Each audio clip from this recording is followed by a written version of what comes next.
चारोटी अंडा और गोटे चम्मच बेसन दे ये रेसिपी को थे बन देखु देखिए मात्र चारोटी अंडारे आपणक पूरा परिवार माने 6 ରୁ 7 जन आराम से ये तरकारी को खाई पारिबे। आ ये तरकारी बनैबा जेतिकी सहज खाइबा ताठू भी सुआदिया लगी थाए। नमस्कार मु लक्ष्मी रोसे विथ लक्ष्मी रे आपण माने को अनेक अनेक स्वागत। रेसिपीटी स्टार्ट करबा पूर्व जदि आपण माने मो चैनल को ए पर्यंत सब्सक्राइब करना तेबे प्लीज चैनल टी को जल्दी जल्दी सब्सक्राइब करनियंतु। आ जदि फेसबुक रे देखुचंती तेबे लाइक शेयर फॉलो तो निश्चिंत करंतु। ताहले संत स्टार्ट करिबा आजिरा रेसिपी। सेथिपई देखंतु एटी मु नेची 4टी अंडा अंडा को भी आम फटेकी गोटे बाउल रे रखी नेबा। एटी मु 4टी नेची।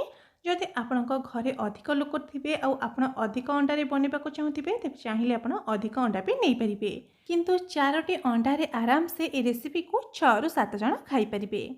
तो ये देखु गोटी गोटी करी मु सब अंडा को फटे नहीं। एवं आम देदेबा अंडारे 1 ରୁ 2 पिंच लुण बा स्वाद अनुसार लुण ता सहित गोटे चम्मच देदेबा बेसन आ बेसन देकी ताको भल भाव मिसई नबा। मिसैबा समय देखिए ये बेसन गुड़ाक बिंडा बांधा आरंभ हम बा लम्स बांधा आरंभ हम किंतु आप बिल्कुल भी टेंशन नेबे नहीं। देखिए 1 ରୁ 2 मिनिट पर्यंत या गोलेबा परे सब लम्स गुड़ाक फिटिज। आपड़ चामच साहाय्य हो कि एग बीटर बा व्हिस्कर साहाय्य भी या गोले पारे। तो ये देखिपे ये बिल्कुल भी लम्स ना।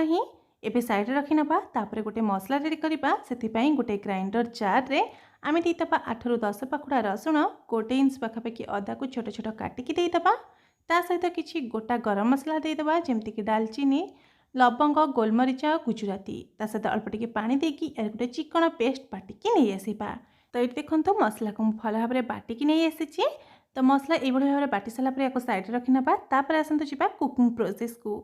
सेथिपई गोटे पैन गरम करी नबा बा तावाटे गरम करी नेबे। पैन किबा तावा गरम हो जाए अल्प टिके तेल देइदबा। तेल को टिके पैन रे बा तावारे चारियाडे स्प्रेड करी नेबे।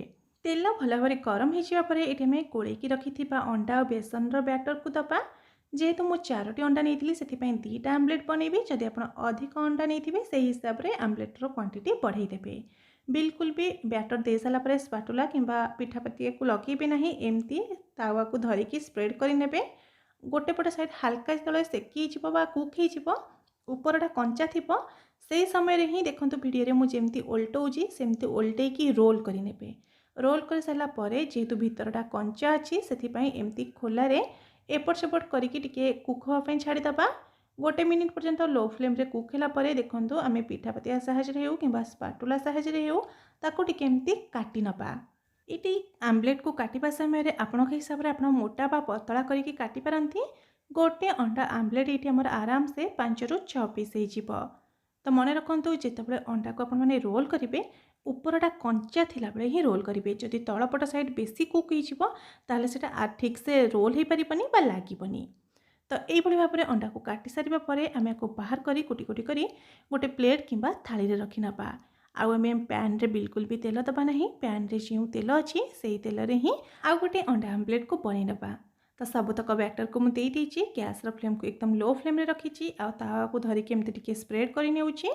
देखो गोटे पट साइड जो हाल्का टिके कुक हो किंतु उपरटा कंचा थी से समय ही आम को रोल करवा जहाँद्वारा कि रोलटा टिके भलसे सेट हो पार। ना कौन हम ना रोलटा भांगी आउ बिल्कुल भी जो रोलटा बनी बनी ठीक से खोलीज। तो देखो एमती 2 पट साइड को ओल्टे पलटे भल भाव में कुक कलापर जामें काटा ना भीतर कंचा रही। देखो ये 2 पट साइड्र भल भाव में गोल्डेन हो भाजी गला। तो अंडा को आम से सेम प्रोसेस रे काटी नबा।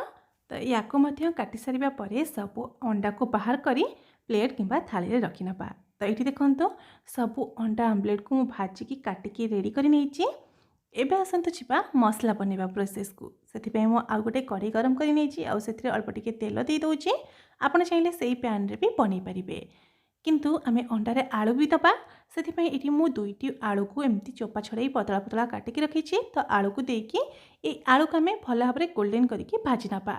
जदि आप आलू पकईवाई चाहून तेज ये आलू को स्कीप करें किंतु यही अंडा तरकारी टिके आलू देकी रांधिले से खावाई भारी सुआदिया लगी थाए। तो ये देखो सब आलू गोल्डेन हो भाजी हो जाए। तो सब आलू को मुझे बाहर कर साइड रखी नहीं।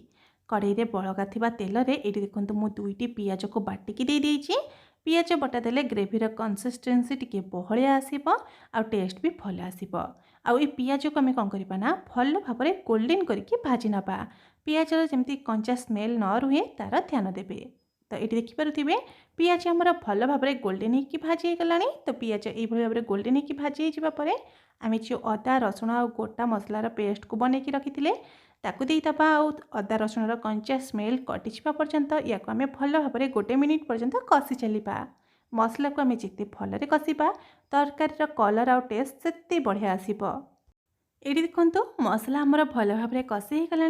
मसला ये भाव में कषि होगापर ये गोटे छोट चमच लुण बा स्वाद अनुसार लुण, अध छोट चमच देदबा लंका गुंड, ता सहित देदबा अध छोट चमच रू टिके कम हलदी गुंड, गोटे छोट चमच देदबा धनिया गुंड और अध छोट चमच देदबा जीरा गुंड।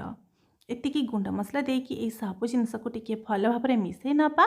गुंड मसला मसला सहित टिके भाजी होगापर गुंड मसलार कंचा स्मेल कटिजा पर ये देखो मु गोटे मीडियम साइजर टमाटो को भल भाव में ग्राइंड करी टमाटर पेस्ट को दे दूची। टमाटो पेस्ट को मसला सहित मिसईकी आम प्रथमे 1 ରୁ 2 मिनिट पर्यंत भल कषि नपा।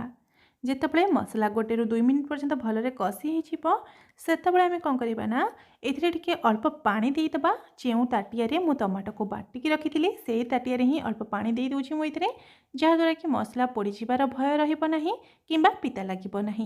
तो अल्प टिके पानी देकी या आहरी 3 ରୁ 4 मिनिट पर्यंत कषा। या कभर करके कसुची कहीं बहुत छिटका मारी थाए।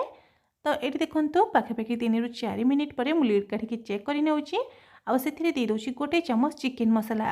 आपड़ चिकेन मसला जगह एग मसला कि मीट मसला भी देपारे, किंतु जेकोसी मसला गोटे ऐड करूँ।